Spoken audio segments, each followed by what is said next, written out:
नमस्कार दोस्तों, अनंत एकेडमी के इस डेली करंट अफेयर सीरीज में आप सभी का स्वागत है। आज हम आपके लिए लेके आए हैं 10 अगस्त का ताज़ा और एकदम फ्रेश जीके। तो ये वीडियो रोज़ सुबह 6 बजे आता है, तो आप ट्राई कीजिएगा कि हमारे यूट्यूब चैनल को सब्सक्राइब कर लें और बेल नोटिफिकेशन वाले आइकन को आप दबा लें।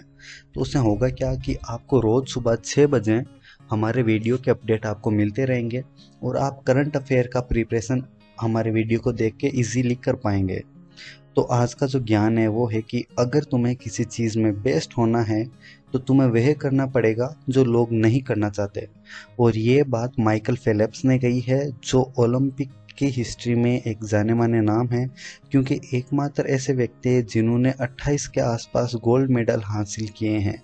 ये काफ़ी अच्छे तैराक हैं और इनका खुद का एक वर्ल्ड रिकॉर्ड है सबसे ज़्यादा इंडिविजुअल गोल्ड मेडल रखने का। तो ये थी बात माइकल फेल्प्स के बारे में। अब आते हैं आज के करंट अफेयर्स के तरफ। तो हमारा जो पहला सवाल है वो है कि केंद्रीय विश्वविद्यालय विधेयक या फिर केंद्रीय विश्वविद्यालय संशोधन 2021 के अनुसार सिंधु केंद्रीय विश्वविद्यालय की स्थापना किस राज्य या फिर केंद्र शासित प्रदेश में की जाएगी।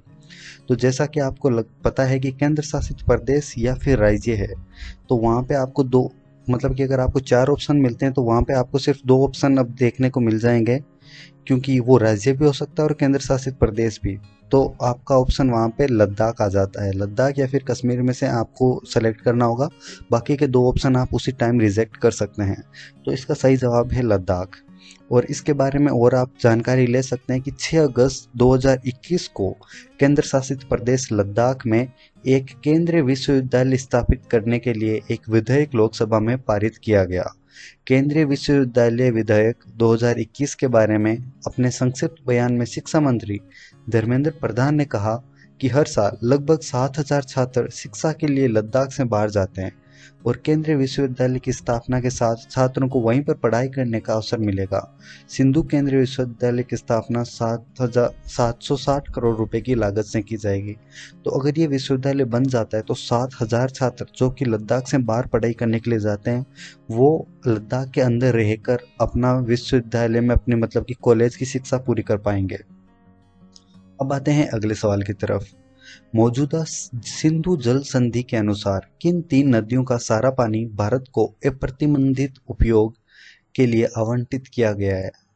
अप्रतिबंधित उपयोग मतलब कि अनरेस्ट्रिक्टेड यूज के लिए भारत को किन 3 नदियों का पानी आवंटित किया गया है। तो उसका सही जवाब है सतलज, ब्यास और रावी नदी। ये 3 नदियां हैं, सतलज, ब्यास और रावी, जो अनरेस्ट्रिक्टेड यूज या फिर अप्रतिबंधित उपयोग भारत कर सकता है सिंधु जल संधि के अनुसार। तो इसके बारे में आपको बता दूं कि एक संसदीय समूह ने बेसिन में जल आपूर्ति पर जलवायु परिवर्तन के प्रभाव और समझौते में शामिल नहीं की गई अन्य चुनौतियों से निपटने के लिए पाकिस्तान के साथ सिंधु जल संधि, जिसको इंडस वाटर ट्रीटी पर भी कहा जाता है, कि इसके ऊपर बातचीत करने की सिफारिश की है। 5 अगस्त 2021 को जल संसाधन संबंधी स्थायी समिति ने लोकसभा के समक्ष रिपोर्ट पेश की। 1960 में भारत का पाकिस्तान द्वारा हस्ताक्षरित सिंधु जल संधि के अनुसार सतलज, ब्यास और रावी नदी का जल अनरेस्ट्रिक्टेड यूज या फिर अप्रतिबंधित उपयोग के लिए भारत को आवंटित किया जाएगा।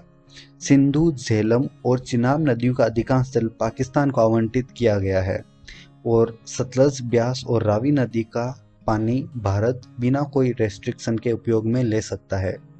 ये किस संधि के दौरान हुआ? ये सिंधु जल संधि या फिर इंडस वाटर ट्रीटी के साथ दौरान ये हुआ। अगले सवाल की तरफ बढ़ते हैं कि गोगरा क्षेत्र, जो हाल ही में चर्चा में रहा, किस राज्य या फिर केंद्र शासित प्रदेश में स्थित है। तो जहाँ पे आपको ये ऑप्शन देखने को मिले तो आपके ऑप्शन 4 में से घट के 2 हो जाएंगे, ये आप ध्यान में रख सकते हैं। तो इसका सीधा सा उत्तर हो जाता है लद्दाख। लद्दाख के इसके बारे में हम जानकारी ले सकते हैं कि भारत और चीन ने पूर्वी लद्दाख में स्थित गोगरा क्षेत्र में अपने सैनिकों को हटा दिया है। ये कदम भारत और चीन के कोर कमांडरों के बीच हुई वार्ता के 12वें दौर के बाद आया है। मई 2020 से इस क्षेत्र में दोनों सेनाएं आमने सामने स्थित थी।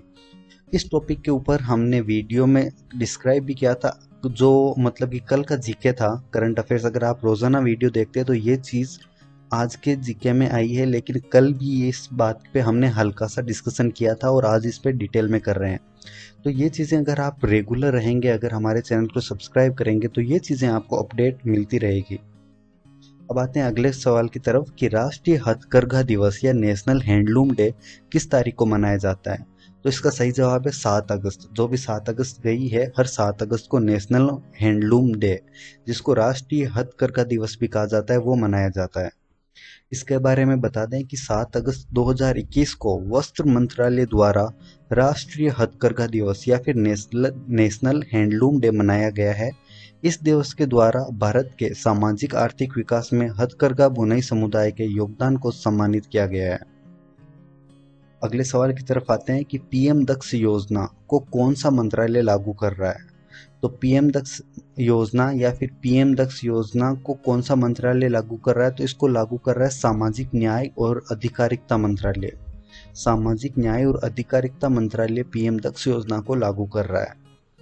तो 7 अगस्त को ये लागू हुई थी कि 7 अगस्त 2021 को केंद्रीय सामाजिक न्याय और अधिकारिता मंत्री, सामाजिक न्याय और अधिकारिता मंत्री कौन है, वो हैं डॉक्टर वीरेंद्र कुमार। इन्होंने पीएम दक्ष पोर्टल या फिर पीएम दक्ष मोबाइल ऐप लॉन्च किया। तो डॉक्टर वीरेंद्र कुमार जो कि मंत्री हैं सामाजिक न्याय और अधिकारिता के, इन्होंने 7 अगस्त को पीएम दक्ष मोबाइल ऐप लॉन्च किया। ये चीजें याद रख सकते हो आप।